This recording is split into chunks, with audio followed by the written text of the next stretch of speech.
ito ay rated SPG, striktong patnubay at gabay ng magulang ang kailangan. Isang mapagpalang araw mga kapamilya. Talagang kahit saan pumunta si Tanggol ay tila kakambal na niya ang kamalasan at gulo. At maging si Bubbles ay nadadami na rin dahil kahit anong trabaho ang hanapin ito ay laging napapatrobol itong si Tanggol. Pinagbigyan naman ni Senyor ang hiling ni Tanggol na mapatakas ang kanyang mga kaibigan at sa tulong ni Marcelo at Makasantos ay magiging matagumpay ito.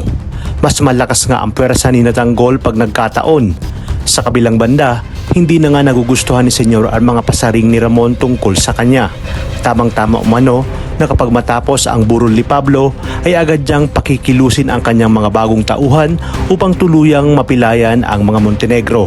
Unang hakbang na kanyang gagawin ay hindi niya nga tuluyang ibabalik ang pera ng mga Montenegro na nasa kanya.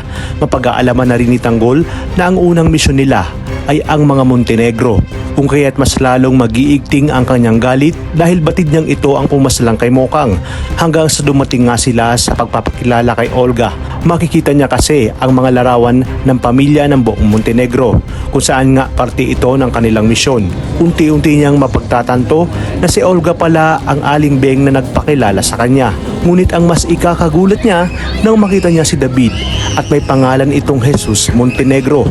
Ibig sabihin, hindi talaga matuwid at matino ang trabaho ni David. Dito na nga unti-unting malalaman ni Tanggol ang katotohanan at ang tungkol sa kanyang tunay na pagkatao.